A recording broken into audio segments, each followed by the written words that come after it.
23/5/26 പ്രഭാതമുരളി ബാബ്ദാദ മധുബൻ.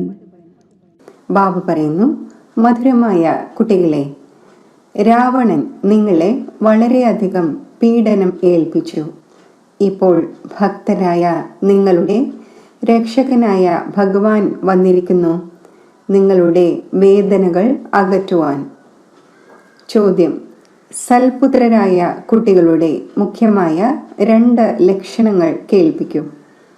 ഉത്തരം: സൽപുത്രരായ കുട്ടികൾ സദാ മാതാപിതാക്കളെ ഫോളോ ചെയ്ത് സിംഹാസനസ്ഥരാകും. നല്ലവണ്ണം പുരുഷാർത്ഥത്തിൽ മുഴുകിയിരിക്കും. ബാബയോട് അവരുടെ ഹൃദയം വളരെ സത്യതയുള്ളതായിരിക്കും. സത്യമായ ഹൃദയമുള്ളവർ സദാ ശ്രീമത്ത് അനുസരിച്ച് നടക്കും. അഥവാ ഉള്ളിൽ സത്യതയില്ലെങ്കിൽ ഓർമ്മയിൽ ഇരിക്കാൻ സാധിക്കില്ല. ഗീതം ഭോലാനാഥനിൽ നിന്നും വേറിട്ട്. ഓം ശാന്തി. മധുരമധുരമായ കുട്ടികൾ ഭക്തിമാർഗത്തിലെ ഈ ഗീതം കേട്ടോ. ഭക്തർ ഈ ഗീതത്തിന്റെ അർത്ഥം അറിയുന്നില്ല. കുട്ടികളായ നിങ്ങൾ ഭഗവാന്റേത് ആയിരിക്കുന്നു. ഭഗവാൻ ഭക്തരുടെ രക്ഷകനാണ്. നിങ്ങളും ഭക്തരുടെ രക്ഷകനാണ്. ഭക്തരെ രക്ഷിക്കുന്നു. ഭക്തർ ഏത് ആപത്തിൽ നിന്നും രക്ഷിക്കുവാനാണ് ഭഗവാനെ വിളിക്കുന്നത്? ഭക്തർക്ക് രാവണന്റെ വളരെ ദുഃഖമുണ്ട്. രാവണ സമ്പ്രദായം ദുഃഖങ്ങളാൽ പീഡിതമാണ്. അപ്പോൾ ഭോലാനാഥനെ ഓർമ്മിക്കുന്നു. അതാണ് രാവണ സമ്പ്രദായം. ഇതാണ് രാമ സമ്പ്രദായം. ഭക്തർക്ക് നമ്മുടെ രക്ഷകൻ ആരാണ് എന്നറിയില്ല. ഭോലാനാഥൻ രക്ഷകനാണ് എന്ന് പാടുന്നുണ്ട്. പക്ഷേ എന്ത് രക്ഷയാണ് ചെയ്യുന്നത് ഇതറിയുന്നില്ല.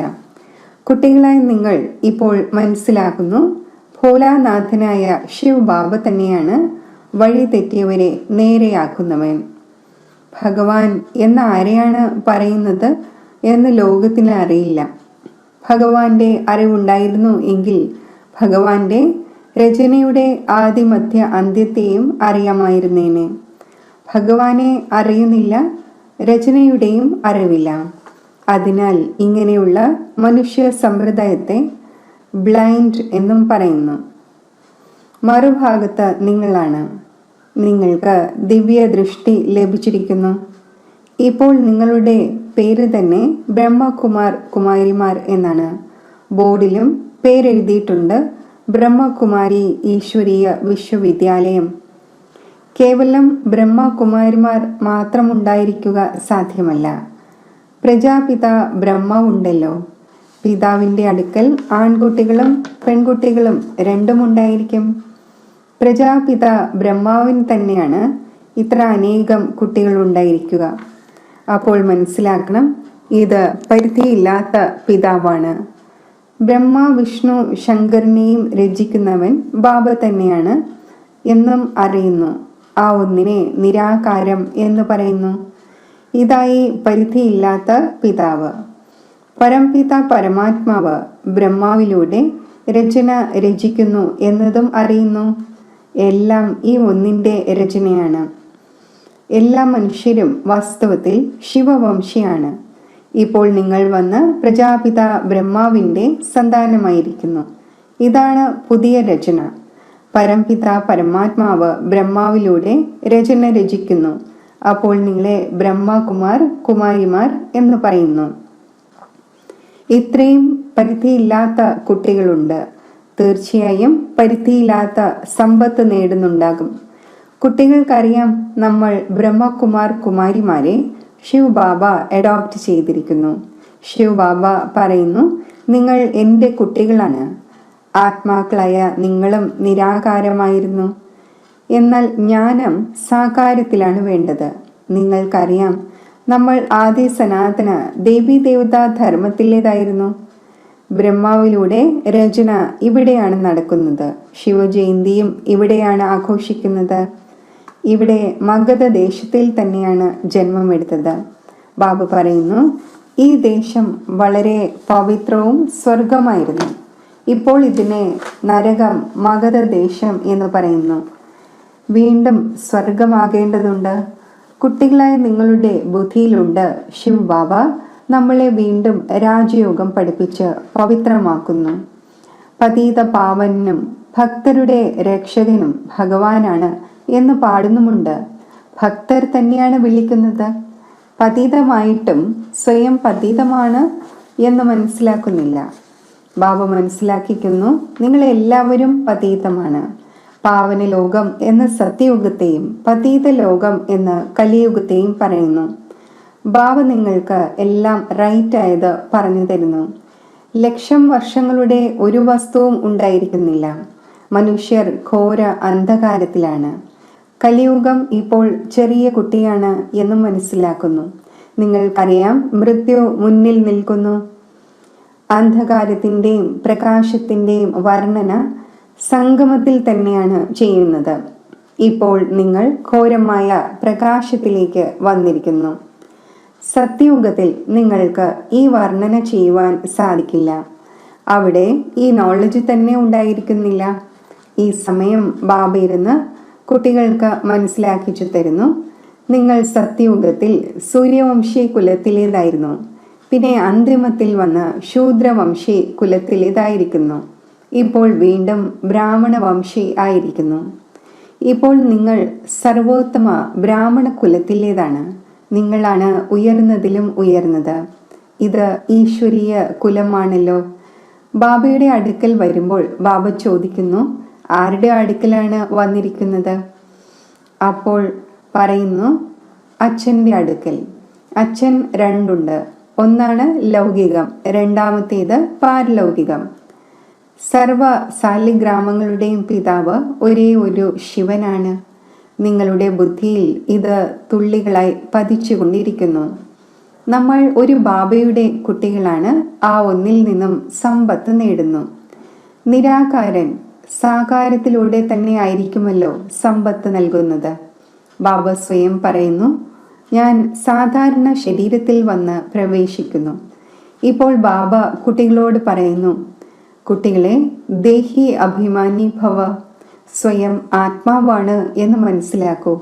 ഈ ദേഹം വിനാശിയാണ്, ആത്മാവ് അവിനാശിയാണ്. ആത്മാവിന് തന്നെയാണ് 84 ജന്മങ്ങൾ എടുക്കേണ്ടി വരുന്നത്, അല്ലാതെ ദേഹത്തിനല്ല. ദേഹം മാറിക്കൊണ്ടിരിക്കുന്നു, പിന്നെ മറ്റ് ബന്ധുമിത്രാദികളെ ലഭിക്കുന്നു. ഇപ്പോൾ ആത്മാവിന് പരിധിയില്ലാത്ത ബാബയിൽ നിന്നും സമ്പത്ത് നേടണം. പരംപിത പരമാത്മാവിലൂടെ നിങ്ങൾ തന്നെയാണ് കേട്ട ശേഷം ധാരണ ചെയ്യുന്നത്. സംസ്കാരം നിങ്ങളുടെ ആത്മാവിലാണുള്ളത്. ആത്മാവിൽ തന്നെയാണ് സംസ്കാരം ഉള്ളത്. ശരീരത്തിന്റെ സംസ്കാരം എന്ന് പറയില്ല, അങ്ങനെയല്ല. നിങ്ങളുടെ ആത്മാവിൻ്റെ സംസ്കാരം തമോ പ്രധാനമാണ്. അതിനെ ഇപ്പോൾ ചേഞ്ച് ചെയ്യണം. കായ കൽപ്പതരു എന്ന് പറയാറുണ്ട്. കായ കൽപ്പവൃക്ഷത്തിന് സമാനം ആകുന്നു. ആയുസ്സും വളരെയധികം ഉണ്ടായിരിക്കുന്നു. നിങ്ങൾക്കറിയാം, ഇവിടെയാണെങ്കിൽ ആയുസ് വളരെ ചെറുതാണ്. ചെറിയ ആയുസ്സിൽ തന്നെ ഇരുന്നിരുന്ന് അകാല മൃത്യു ഉണ്ടാകുന്നു. ഇപ്പോൾ നിങ്ങൾ കാലത്തിൻ്റെ മേൽ വിജയം നേടുന്നു. അവിടെ കാലൻ ഒരിക്കലും ഭക്ഷിക്കുന്നില്ല. ആ കാലത്തിൽ ഒരിക്കലും ശരീരം വിട്ടുപോകുന്നില്ല. ഇപ്പോൾ ഈ ശരീരം വൃദ്ധാവസ്ഥയിൽ ആയിക്കഴിഞ്ഞു. ഇതിനെ ഉപേക്ഷിച്ച് പുതിയതെടുക്കണം എന്ന് നിങ്ങൾ അറിയുന്നു. ശരീരം ഉപേക്ഷിക്കുന്ന സമയത്തും വാദ്യം മുഴങ്ങുന്നു, ജന്മമെടുക്കുന്ന സമയത്തും മുഴങ്ങുന്നു. അവിടെ കരയുന്നതിൻ്റെ കാര്യമേ ഉണ്ടായിരിക്കുന്നില്ല. നിങ്ങളെ ഭ്രമരത്തിൻ്റെ ഉദാഹരണവും മനസ്സിലാക്കിച്ചു തന്നു. നിങ്ങൾ ബ്രാഹ്മണികളാണ്. ബ്രാഹ്മണിയും ഭ്രമരിയും രാശി ചേരുന്നു. ഏതൊരു കാര്യമാണോ ഭ്രമരം ചെയ്യുന്നത് അത് തന്നെ നിങ്ങളും ചെയ്യുന്നു. വണ്ടറാണല്ലോ. ഭ്രമരത്തിൻ്റെ ദൃഷ്ടാന്തം ആമയുടേത്, സർപ്പത്തിൻ്റെത്, ഇതെല്ലാം ശാസ്ത്രങ്ങളിലുണ്ട്. സന്യാസിമാരും മറ്റും ഈ ഉദാഹരണം നൽകുന്നു. ഇപ്പോൾ കുട്ടികളായ നിങ്ങൾ ബാബയിലൂടെ ഇതെല്ലാം മനസ്സിലാക്കിക്കൊണ്ടിരിക്കുന്നു. അതായി ഭക്തിമാർഗം. പാസ്റ്റിൻ്റെ മഹിമ ചെയ്യൽ, ഇതിൻ്റെ മഹിമ പിന്നീടുണ്ടാകും. ഈ സമയത്ത് തന്നെയാണ് ബാബ ഈ ശരീരത്തിൽ വരുന്നത്. ഇദ്ദേഹത്തെ, അതായത് ബ്രഹ്മാവിനെ ഭഗവാൻ എന്ന് പറയില്ല. അത് പിന്നെ അന്ധവിശ്വാസം ആയി പോകുന്നു. രാമനെയും കൃഷ്ണനെയും ഭഗവാനായി മനസ്സിലാക്കുന്ന മനുഷ്യരുമുണ്ട്. കൃഷ്ണനെക്കുറിച്ചും രാമനെക്കുറിച്ചും അവർ സർവവ്യാപിയാണ് എന്ന് പറയുന്നു. കൃഷ്ണ സമ്പ്രദായത്തിലെ ചിലരുണ്ട്, രാധ സമ്പ്രദായത്തിലെ ചിലരുണ്ട്. രാധ സമ്പ്രദായത്തിൽ ഉള്ളവർ പറയും സർവത്ര രാധ തന്നെ രാധയാണ്. കൃഷ്ണ സമ്പ്രദായത്തിൽ ഉള്ളവർ പറയും എവിടെ നോക്കിയാലും കൃഷ്ണൻ തന്നെ കൃഷ്ണനാണ്. രാമ സമ്പ്രദായത്തിലുള്ളവർ രാമൻ തന്നെ രാമൻ എന്ന് പറയും. രാമൻ കൃഷ്ണനേക്കാൾ മുതിർന്നതായി മനസ്സിലാക്കുന്നു. കാരണം രാമനെ ത്രേതായിലും കൃഷ്ണനെ ദ്വാപരയിലേക്കും കൊണ്ടുപോയി. എത്ര അജ്ഞാനമാണ്! ഇപ്പോൾ ബാബ കുട്ടികളായ നിങ്ങൾക്ക് മനസ്സിലാക്കിച്ചു തരുന്നു. എത്ര അനേകം ബ്രഹ്മകുമാർ കുമാരിമാരുണ്ട്. തീർച്ചയായും പരിധിയില്ലാത്ത പിതാവായിരിക്കും. നിങ്ങൾക്ക് ആരോടും ചോദിക്കാം, പ്രജാപിത ബ്രഹ്മ എന്ന പേര് എവിടെയെങ്കിലും കേട്ടിട്ടുണ്ടോ? ബാബ സ്വർഗത്തിന്റെ പുതിയ രചന രചിച്ചു. ബ്രഹ്മാവിലൂടെ ബ്രാഹ്മണർ എന്ന് പാടപ്പെടുകയും ചെയ്യുന്നു. ബ്രാഹ്മണരായ നിങ്ങളെല്ലാവരും ബ്രഹ്മ മുഖവംശാവലി ആകാത്തതുവരെയും ദാതയിൽ നിന്നും സമ്പത്ത് നേടുവാൻ സാധിക്കില്ല. പരിധിയില്ലാത്ത കുട്ടികൾ പരിധിയില്ലാത്ത സമ്പത്ത് ബാബയിൽ നിന്ന് തന്നെ എടുക്കുന്നു. തീർച്ചയായും എടുത്തിരുന്നു. തീർച്ചയായും സ്വർഗവാസി ആയിരുന്നു. ഇപ്പോൾ നരകവാസി ആയിരിക്കുന്നു. ഇപ്പോൾ വീണ്ടും പ്രജാപിത ബ്രഹ്മാവിലൂടെ പരംപിത പരമാത്മാവ് വിഷ്ണുപുരി സ്വർഗം രചിച്ചുകൊണ്ടിരിക്കുന്നു. എത്ര സഹജമാണ്! ശിവ് ബാബ ചോദിക്കുന്നു, മുൻപ് നിങ്ങൾക്ക് ഈ ജ്ഞാനം ഉണ്ടായിരുന്നു? ഇദ്ദേഹത്തിന്റെ ആത്മാവ് പറയുന്നു, എന്നിൽ ഈ ജ്ഞാനം ഉണ്ടായിരുന്നില്ല. ഞാനും വിഷ്ണുവിന്റെ പൂജാരിയായിരുന്നു. ഞാൻ പൂജ്യനായിരുന്നു. ഞാൻ തന്നെ ഇപ്പോൾ പൂജാരിയായിരിക്കുന്നു. ഇപ്പോൾ വീണ്ടും ബാബ വന്ന് പൂജാരിയിൽ നിന്നും പൂജ്യ ദേവത ആക്കിക്കൊണ്ടിരിക്കുന്നു. കുട്ടികളായി നിങ്ങൾക്ക് ഉള്ളിൽ സന്തോഷമുണ്ടായിരിക്കണം. പരംപിത പരമാത്മാവ് വന്ന് നമ്മളെ അഡോപ്റ്റ് ചെയ്തു. മനുഷ്യനെ അഡോപ്റ്റ് ചെയ്യാറുണ്ടല്ലോ. വളരെയധികം മനുഷ്യരുണ്ട്. അവർക്ക് സ്വന്തമായി കുട്ടികളില്ല എങ്കിൽ അഡോപ്റ്റ് ചെയ്യുന്നു. ഇപ്പോൾ ബാബയ്ക്കറിയാം എൻ്റെ കുട്ടികൾ എല്ലാവരും രാവണൻ്റേത് ആയിരിക്കുന്നു. അതിനാൽ എനിക്ക് വന്ന് വീണ്ടും അഡോപ്റ്റ് ചെയ്യേണ്ടി വന്നു. ബ്രഹ്മാവിലൂടെ തൻ്റെ കുട്ടികളെ അഡോപ്റ്റ് ചെയ്യുന്നു. ഈ അഡോപ്ഷൻ എത്ര വണ്ടർഫുൾ ആണ്! നിങ്ങൾ തന്നെയാണ് അറിയുന്നത്. ശിവ് ബാബ നമ്മളെ ബ്രഹ്മാവിലൂടെ അഡോപ്റ്റ് ചെയ്തിരിക്കുന്നു. ശിവ് ബാബ പറയുന്നു, ഞാൻ കുട്ടികളായ നിങ്ങളെ അഡോപ്റ്റ് ചെയ്തു നിങ്ങൾക്ക് പരിധിയില്ലാത്ത സുഖത്തിൻ്റെ സമ്പത്ത് നൽകുവാൻ. ഈ ബ്രഹ്മാവിന് നൽകുവാൻ സാധിക്കില്ല. ഇദ്ദേഹവും മനുഷ്യനാണല്ലോ, പ്രജാപിത ബ്രഹ്മാവ്. മനുഷ്യൻ ഈ ജ്ഞാനം നൽകുന്നില്ല. ജ്ഞാനത്തിൻ്റെ സാഗരമായ നിരാകാരനായ പരംപിത പരമാത്മാവ് തന്നെയാണ് ഇരുന്ന് ഈ ജ്ഞാനം നൽകുന്നത്. ബ്രഹ്മാവിനെ അഥവാ വിഷ്ണുവിനെ ജ്ഞാനസാഗരം എന്ന് പറയുന്നില്ല. ഈ 3 പേരുടെ മഹിമ വേറെയാണ്. ജ്ഞാനസാഗരവും പതീത പാവനും ഒരു ബാബയാണ്. മുഴുവൻ ലോകത്തിലെയും മനുഷ്യർ ആ ഒന്നിനെ വിളിക്കുന്നു. ആ ഒന്ന് ലിബറേറ്ററാണ് എന്ന് ഇംഗ്ലീഷിലും പറയുന്നു. ഏതിലൂടെയാണോ ദുഃഖം ലഭിക്കുന്നത് അതിൽ നിന്നും ലിബറേറ്റ് ചെയ്യുന്നു. ബാബയും ഇവിടെ വന്ന് രാവണനിൽ നിന്നും ലിബറേറ്റ് ചെയ്യുന്നു. രാവണ രാജ്യവും ഇവിടെയാണ് ഉണ്ടായിരിക്കുന്നത്. ഇവിടെ തന്നെയാണ് രാവണനെ കത്തിക്കുന്നത്. കത്തിച്ച ശേഷം പിന്നെ പറയുന്നു, സ്വർണത്തിൻ്റെ ലങ്ക കൊള്ളയടിക്കാൻ പോകുന്നു. അവർക്ക് ഒന്നും അറിയില്ല. രാവണൻ എന്ത് വസ്തുവാണ്? എപ്പോഴുള്ള ശത്രുവാണിത്. രാമന്റെ സീത അപഹരിക്കപ്പെട്ടതായി മനസ്സിലാക്കുന്നു. നമ്മൾ എല്ലാവരും സീതമാരാണ് എന്നത് മനസ്സിലാക്കുന്നില്ല. നമ്മൾ രാവണന്റെ ജയിലിൽ കുടുങ്ങിപ്പോയിരിക്കുന്നു. ഈ ജ്ഞാനം ആരിലുമില്ല. കഥകളിരുന്ന് കേൾപ്പിക്കുന്നു. ശിവ് ബാബ പറയുന്നു, ദൂരദേശത്ത് വസിക്കുന്നവനായ ഞാൻ വന്നിരിക്കുന്നു ഈ അന്യദേശത്തിൽ. ഇത് പതീത ലോകം പഴയതാണല്ലോ.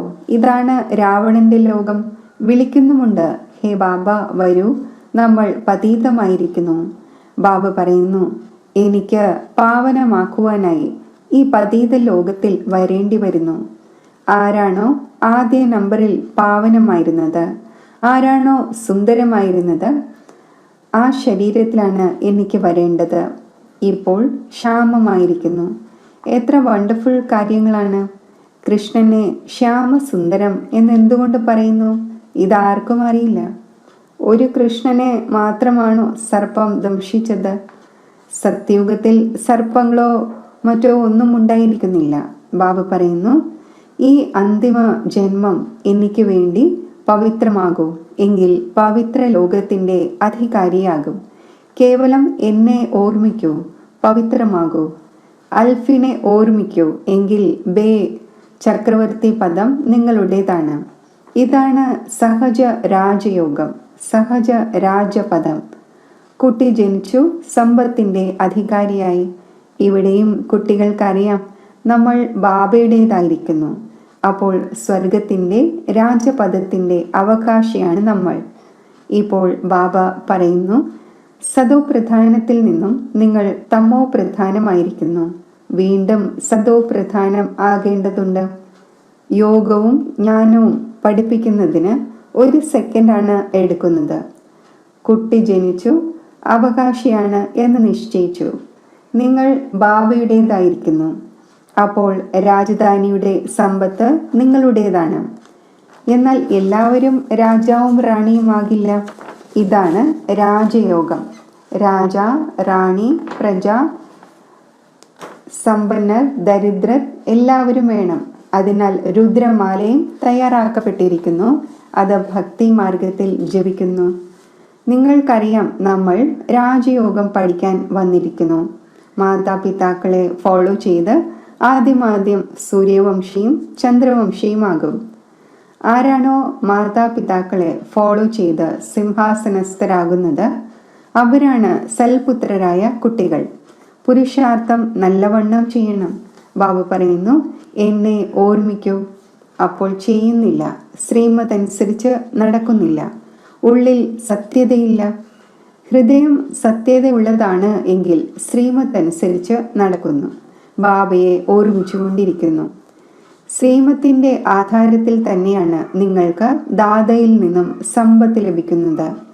ബ്രഹ്മാവിന് സ്വർഗത്തിൻ്റെ സമ്പത്ത് നൽകുവാൻ സാധിക്കില്ല. ദാതയുടെ സമ്പത്തിൽ പേരക്കുട്ടികൾക്ക് അവകാശം ഉണ്ടായിരിക്കുന്നു. കുട്ടികൾ പിതാവിൻ്റെ സമ്പത്തിൻ്റെ പങ്കുകാരാകുന്നു. അപ്പോൾ അവകാശിയാണ്. ഇവിടെ നിങ്ങൾക്ക് ശിവബാബയിൽ നിന്നും സമ്പത്ത് ലഭിക്കുന്നു. ജ്ഞാനരത്നങ്ങൾ ബാബയിൽ നിന്നാണ് ലഭിക്കുന്നത്. നിങ്ങൾക്കറിയാം നമ്മൾ ബ്രാഹ്മണർ തന്നെ പിന്നീട് ദേവി ദേവതയാകും. ജഗദംബ ആരാണ്?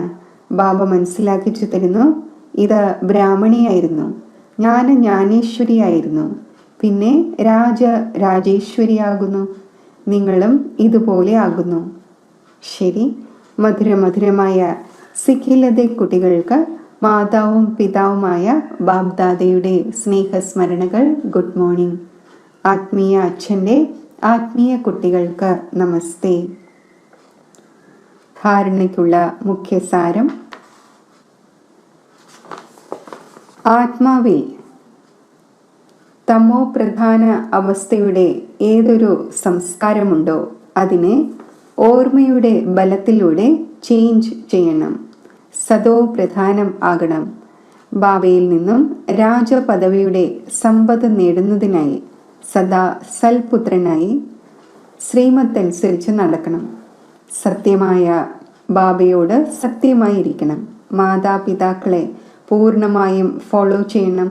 ജ്ഞാനരത്നങ്ങൾ ദാനം ചെയ്തുകൊണ്ടിരിക്കണം. വരദാനം: തൻ്റെ പരിവർത്തനത്തിലൂടെ നിരന്തരം വിജയത്തിൻ്റെ അനുഭൂതി നേടുന്ന സത്യമായ സേവാധാരിയായി ഭവിക്കട്ടെ.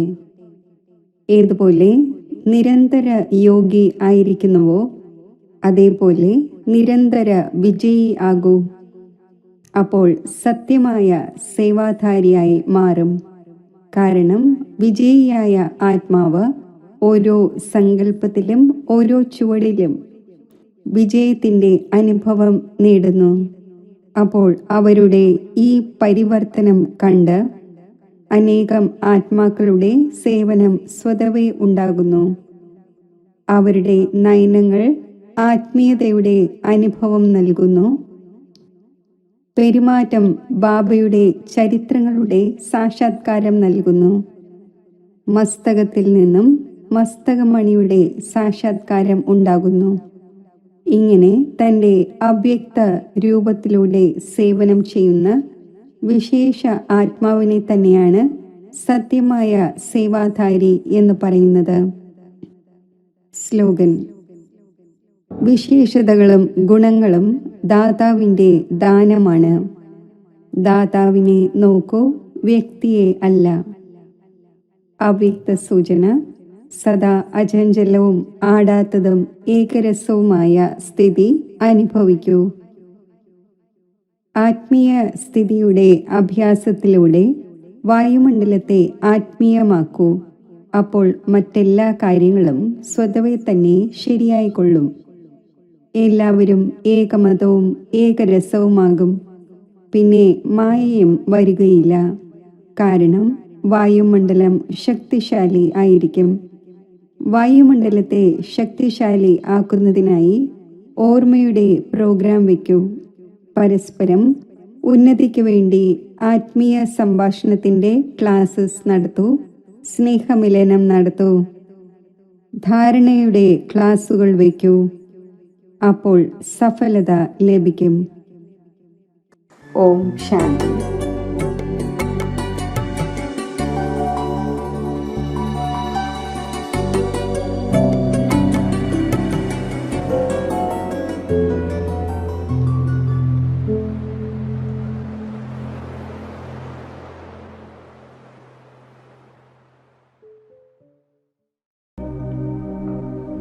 മെഡിറ്റേഷൻ.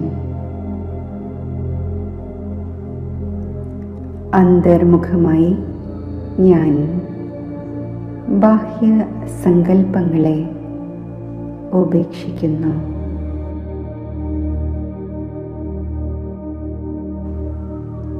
ദിവ്യവും ചൈതന്യവുമായ എൻ്റെ ആത്മസ്വരൂപം ചിത്തത്തിൽ തെളിഞ്ഞു വരുന്നു.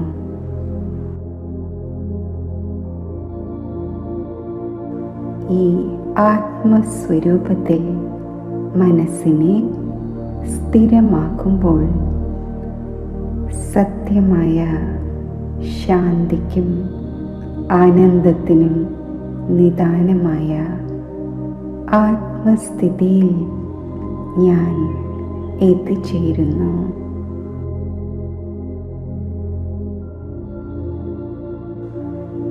ഈ സ്ഥിതിയിൽ ശാന്തിയും സുഖവും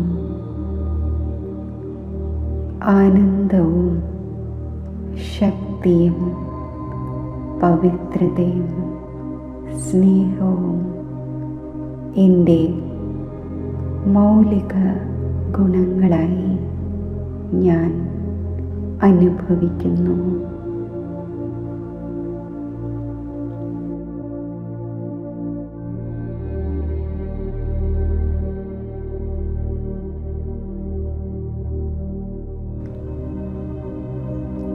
ആത്മസ്ഥിതിയുടെ ഈ ശ്രേഷ്ഠ അവസ്ഥയിൽ സ്ഥിതി ചെയ്യുമ്പോൾ അനന്തമായ ഐശ്വര്യ സമ്പത്തുകൾ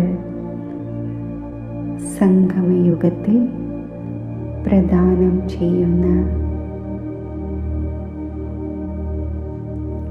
ശിവപരമാത്മാവിൻ്റെ മംഗളസ്വരൂപം എൻ്റെ ബുദ്ധിയിൽ തെളിഞ്ഞു വരുന്നു.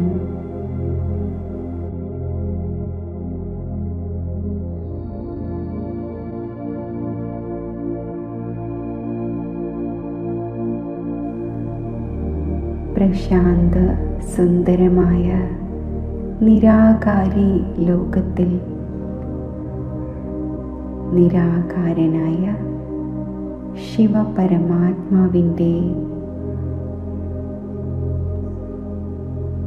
സമീപം ഞാൻ സ്ഥിതി ചെയ്യുന്നു.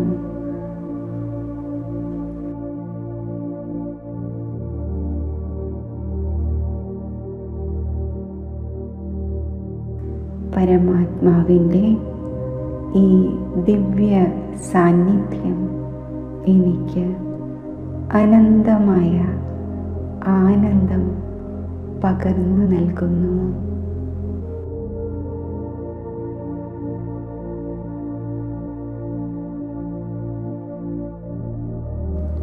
സർവജ്ഞനും സർവശക്തിമാനുമായ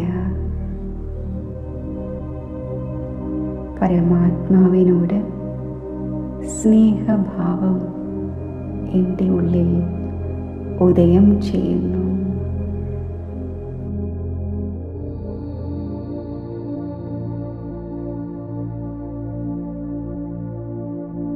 ഈ സ്നേഹനിർഭരമായ ആത്മാ പരമാത്മാ കൂടിക്കാഴ്ചയിൽ ചിത്തത്തിലെ സർവ ദൗർബല്യങ്ങളും ക്ഷയിക്കുന്നു.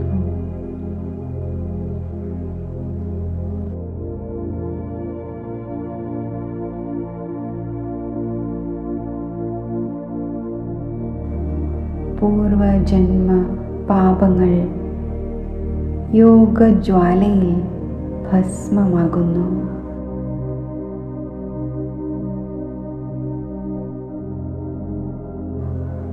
ആത്മാവ് പരമാത്മാ പ്രാപ്തികളാൽ ഈശ്വരീയ സമ്പത്തിനാൽ സമ്പന്നമായി മാറുന്നു.